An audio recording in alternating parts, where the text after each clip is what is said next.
ڕێز و سڵاوبێەوە بینەران و گوێگرانی خۆشەویستی تەلەڤیزیۆنی کۆمەڵا لەگەڵتاندام بۆ پێشکەشکردنی بەرنامەی لەگدانەوە هەڵوێست و چەند بابەتێکمان ئامادەیە بۆتان دەخوێنمەوە. بابەت یەکەمیشمان بەناونیشانی ئایندەی حکوومەتی عەلی زەیدی عوسمانی حاجی مارف ئەم بابەتەی ئامادە کرد و بەم جۆرە دەست پێ دەکات. لێدانی ڕاستەوخۆی سەربازی بۆ سەر خاکی عێراق ئاماژەیە بۆ ئەوەی کە دەوڵەتانی کەندا و چیتر چاوەڕوانی وەک بژاردەیەک نابینن. فڕۆکە جەنگیەکانی سەعودیە لەم دوایانەدا ئەو ئامانجانەیان بۆردومان کردووە کە پەیوەندیان بەو کوتلە عێراقیانەوەیە کە پاشکۆی تارانن، هەروەها دوو موشک لە خاکی کوێتەوە بەرەو باشووری عێراق هەڵدراوە. ڕاستە دەوڵەتی عێراق خاوەنی سوپا و دەستگای هەواڵگری و هێزی یاسایشی ناوخۆ و هێزی مەشق پێکراوی دژە تیرۆرە، بەڵام دەوڵەتی عێراق یەک دەست نییە لە بڕیاردان، چونکە هاوکاتی پێکهاتنی هێزە سەربازیەکانی دەوڵەت بەجیا لە میلیشیەکان چەک لە ناو سیستەمی فەرمی حەشتی شەعبیدا هەیە و کاری خۆیان دەکەن. هەرو چوارچێوەیە بە میرات بۆ عەلی زەیدی بەجێماوە. جا تا چەند دەتوانێت پرسی داماڵینی چەک تێپەڕێنێت؟ پرسیارێکی جددیە کە پێناچێت وەک دەوری هەمان سەرۆکوەزیرانی پێشخۆی بتوانێت بەو کارە هەسێت. عەلی زەیدی بنکەیەکی سیاسی تۆکمەی نییە، بۆیە ڕوبەڕووی قێرانێکی سیاسی و دارایی تون دەبێتەوە.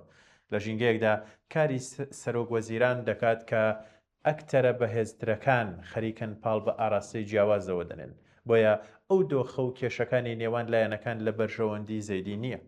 سەروەری لە ڕێگەی بانگەشە و ڕاگەاندنەوە بەرجەستە نابێت تا بە کاریگەری دەرەوەش، بە تایبەتی بە دوای جەنگی ئەمریکا و ئێران و عێراق کە بە فشار و بە وەکالەت بەڕێوە دەچێت بەدەست نایەت. ئەوە دەردەکەوێت کە دەرفەتەکان و سنووردارکردنەکان زۆر ئاڵۆزن، بۆیە ناتوانرێت پێشبینی بۆ دەرەنجامەکان بکرێت کە ئایا زەیدی تایە سەرکەوتوو دەبێت. هیچ حکوومەتێکی نوێ لە چوارچێوەی پێگاتەی ئێستای عێراقدا و بەبێ ڕێباز و هێزێکی جیاوازی ئاوێزان بە خەڵکەوە هیچ گرنگیەکی نابێت بۆ دانیشتوانی عێراق. یەکەم تاقیکردنەوە کە لە بەردەم عەلی زەیدیدایە و ڕوبەڕووی بۆتەوە کێ بەڕاستی دەسەڵاتی وڵاتەکەی بەدەستەوەی؟ ئایا عێراق خاوەنی ئازادی بڕیاری خۆیەتی یان ئێران و ئەمریکا قسەی کۆتایی دەکەن؟ حکوومەتی عەلی زەیدی لە یەکەم تاقیکردنەوەیدا ناجێگیر خۆی نیشاندا کاتێک فڕۆکەی بێفڕۆکەوان لە خاکی عێراقەوە بەرەو سعودیا هەڵدرا. ئەمەش جەخت لەوە دەکاتەوە کە تا چەند سوپای پازارانی ئێران لە ڕێگەی هێزەکانی حەشتی شابیەوە بڕیارەکانی عێراق کۆنتڕۆڵ دەکات. بەکردەوە دەرکەوت کە هیچ گۆڕانکاریەکی ڕاستەقینە لە پێگاتەی حکوومەتی عێراق بۆ سەقامگیری نەگڕووی نەداوە، بەڵکو دۆخەکە بەرەو نەرێنی تر دەبات. هەر بۆ مانایە عەلی زەیدی ناتوانێت جیاوازی لەگەڵ حکوومەتەکانی پێشخۆی دروست بکات. ئاشکرایەکە لە عێراق هیچ جۆرە لێپرسینەوەیەک نییە. بۆ نمونە مەحەممەد سوودانی باز لەو دەستکەوتانەی کردووە کە حکوومەتەکەی لە ماوەی 4 ساڵی سەرۆکایەتیدا بەدەستی هێناوە. کێ دەتوانێت لێپرسینەوە بکات و ئەو ڕاستی ئاشکرا بکات کە ئەم دەستکەوتانە بوونیان نییە؟ ئەو جۆرە لێپرسینەوەی لە فەرهەنگی سیاسی عێراقدا مانەدار نییە. هەروەک چۆن ئازادی و مافی مرۆڤ لە ڕژێمی سەدامدا لە خەو و خەیاڵیشدا نەدەبوو بیری لێ بکرێتەوە. بۆیە قسەکانی زەیدی هیچ مانایەکی نابێت کە باسی بارگرانی دارایی قورس و گەندەڵی بەربڵاو و دابەزینی بەرچاوی خزمەتگوزاریەکان و فراوانبوونی نایەکسانی کۆمەڵایەتی دەکرد. چوارچێوەی هەماهەنگی کە گەورەترین بلۆکی پەرلەمانی عێراق پێک دەهێنێت ئەگەر دەستێوەردانی ڕاستەوخۆی ئێران لە ڕێگەی فەرماندەی سوپای قودس نەبووایە، هێمدە کێشەی نێوان خۆیان سایی کردووە توانیان نەدەبوو لە نێوان سەرکردەکانیاندا بگەنە ڕێکەوتن و عەلی زەیدی بۆ سەرۆکوەزیران کاندید بکەن. جگەر لەوەش چوارچێوەی هەماهەنگی نەیتوانی ئەو ڤیتۆیە تێپەڕێنێت کە لەلایەن ترەمپەوە بەسەر نووری مالکیدا سەپێنرا بوو. عێراق بەکردەوە لە هەموو ئاستەکاندا بەدەست گەندەڵی فراوان و بنبەستی سیاسیەوە دەناڵێنێت. کاریگەری ئەم بنبەستە لەسەر لایەنەکانی ناسیۆنالیزمی کورد و سوننە و شیعە لە پێکهێنانی حکوومەتەکاندا بە ڕۆشنی دەردەکەوێت. دوجار زۆر شت بەندەبەوە کە ململانەی ئێستای ئێران لەلایەک و ئەمریکا و ئیسرائیل لەلایەکی دیکە چۆن کۆتایی دێت. ئەمەش لەبەر ئەوەی ئایندەی سیستەمی سیاسی یان ئایندەی سیستەمی ئێستای عێراق پێوەستە بە ئایندەی ڕژێمی ئێران و توانای خستنەگەڕی نەفۆزی لە بەغداوە. ئەوە تارانە کە دەتوانێت تەمەنی ئەو ڕژێمەی ئێستای عێراق درێژ بکاتەوە، بەڵام ئەمە ناتوانێت تاکەتێکی نادیار بەردەوام بێت تەنها لەبەر ئەوەی کە هەر ناوچەیەک و هەموو پێکهاتێکی کۆمەڵگای عێراق بەدەست کێشە تایبەتەکانی خۆیەوە دەناڵێنێت. ئەم کێشانە ڕۆژانە لە ناو کۆمەڵگادا خراپتر دەبن، بە تایبەتی لەبەر ڕۆشنایی نەبوونی پرۆژەیەکی سیاسی ڕوون کە باڵا دەست بێت لە پێکهێنانی حکوومەتێک لەسەر بنەمای هاوڵاتی بوون و کۆتایی بە دەسەڵاتی میلیشیای تایفی و ئیسلامی و نەتەوە پەرستی بهێنێت. ئێستا لای حکوومەتەکەی عەلی زەیدی چەکداماڵینی گروپە چەکدارەکان بژاردەیەکی ڕوبەڕووبوونەوەیە بۆ پێی ئەم کوتلانە نوێنەرایەتی قوڵایەکی سیاسی و ئایدۆلۆژی دەکەن بۆ بەشێک لەو هێزانەی کە لە چوارچێوەی هەماهەنگیدا کە عەلی زەیدیان قبوڵ کردووە. بەڵام بڕیاری داماڵینی چەک بەمانەی پێکدادانی ڕاستەخۆ لەگەڵ ئەم هێزانە دێت. پێم وایە کە زەیدی ناتوانێت ئەو ڕوبەڕووبوونەوەی بکات.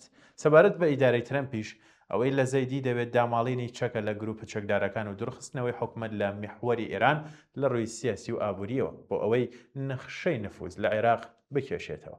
چەکداماڵینی گروپە چەکدارەکان مەرجێکی قورسە بۆ جێبەجێکردنی ئەمریکا بۆ پێی نوێنەرایەتی پرسێکی سیاسی ئاڵۆز دەکات. پێدەچێت ڕۆژانی داهاتوو حکومەتەکەی زەیدی گۆڕانکاری سیاسی بەخۆیە ببینێت، بە تایبەتی لەگەڵ پەرسەندنی ناکۆکیەکانی نێوان بلۆکە سیاسیەکان و ئەگەری ڕژانی ئەو ناکۆکیانە بۆ سەر شەقامەکان و ناڕەزایەتی جەماوەری. هەروەها هێز و لایەن هەنایەنەوێت حکومەتێک لەژێر چاودێری ئەمریکا دەستەرکەوتوو بێت ململانەکان تونتر دەبنەوە. ئەوە ئاشکرایە کە حکومەتەکەی زەیدی بە بڕیارێکی ئەمریکی پێگەێنرا، بەڵام لە دیدی واقعدا هێشتا ئێران کۆنتڕۆڵکردنی عێراقی لە دەست نەداوە، هەرچەندە تۆم بارەک وارە دەگەێنێت کە مەلەفی عێراقی باش بەڕێوە بردوو لە مێحوەرەکەی ئێران دووری خستۆتەوە، بەڵام ئەوە ئاشکرایە دەوری ئێران لەسەر عێراق تاوەکو ئێستا وەکو خۆی ماوەتەوە. حکومەتی زەیدی لە کاتێکدا کە عێراق ڕوبەڕووی ئاسەنگیەکان بووتەوە، لەوانە بێکاری، تێکچوونی ژێرخانی ئابووری، هەژاری و قەیرانی کارەبا و ئەو تەندروستی و پەروەردە ئەمەجگە لە گرژێ سیاسی و ئەمنیە بەردەوامەکان کە بەردەوامن لە سایەکردن بەسەر دیمەنی ناوخۆدا. هەروەها لە باری سیاسیەوە زەیدی بەرەوڕووی تەحەدای پاراستنی هاوسەنگیە لە نێوان هێزە سیاسی جیاوازەکانی ناو پەرلەماندا، بە تایبەتی کە حکومەتەکەی لە ئەنجامی ڕێکەوتنی ئاڵۆزی نێوان چەند بلۆکی ڕکابەردا پێکهێنراوە کە هێشتا پێکهێنانی حکومەتەکەی ماوێتی. سەرکەوتنی حکومەت نەک هەر بەندە بە ئەدای جێبەجێکردنی بەڵکو بەندە بە توانای بەڕێوەبردننی ناکۆکیە سیاسیەکان و ڕێگریکردن لە پەرسەندنیان بۆ قەیرانەکان کە دامەزراوەکانی فلیج دەکات. جگەلەوەش پەیوەندی لەگەڵ هەرێمی کوردستان و پرسی نەوت و بودجە وەک بابەتێکی هەستیار ماوەتەوە کە لە ماوەی داهاتوودا کاریگەری لەسەر سەقامگیری حکومەت دەبێت. گرنگترین دەنگێک کە لەسەر شەقامی عێراقە، حکومەتەکەی عەلی زەیدی دەتوانێت ئەو خواستانە بەدەستبێنێت کە حکومەتەکانی پێشوونەیان توانی و بیکەن، یان جارێکی دیکە لە بەرامبەر خواستەکانی خەڵکدا دەوەستنەوە کە گومانی تیان نییە خواستەکانی خەڵک لە چنگی زەیدیش نایەتە دەرەوە.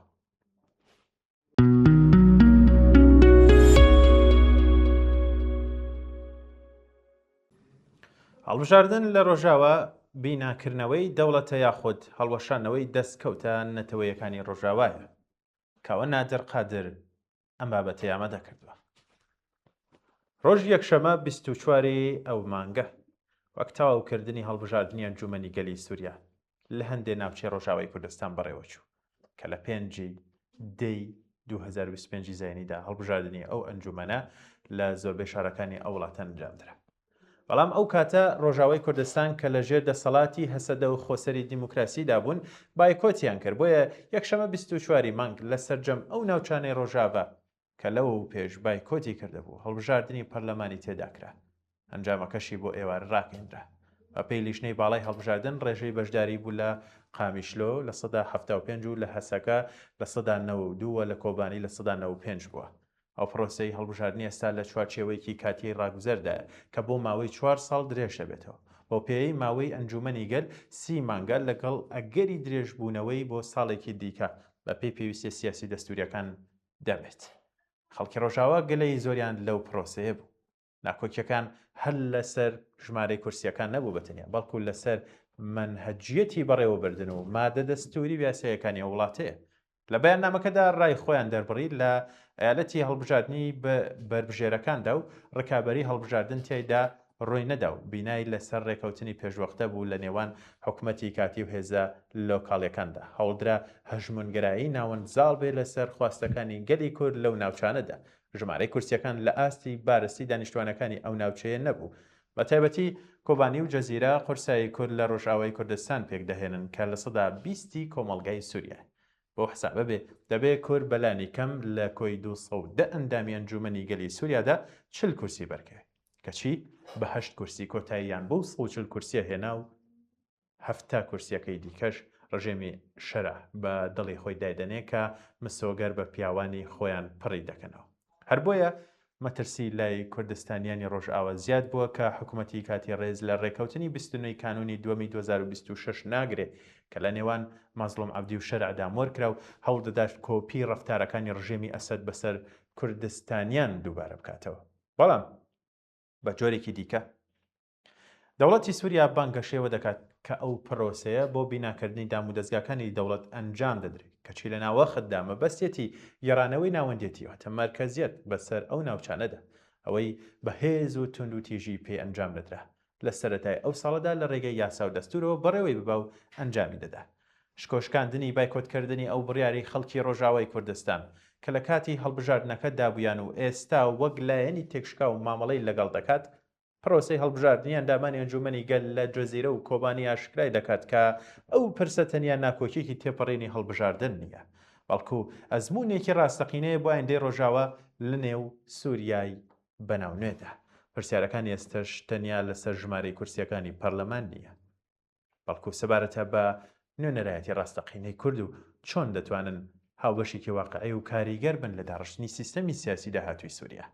لە نێوان هەواڵەکانی یان هەوڵەکانی یەگرتن و ترسی کوردستانیان لە دەستدانی دەستکەوتە سیاسی و نەتەوەیەکان خۆسەری دیموکراسی قێرانی متمانە و پەیوەندی چارەسەر نەکراوی لێوان حکومەتی ناوەندی و دەسەڵاتدارانی ڕۆژاوای وەک گرنگترین فاکتەری دیاریکردنی شێوەی قۆناغی داهاتوو لەگەڵ شەرعدا دەبێنێتەوە.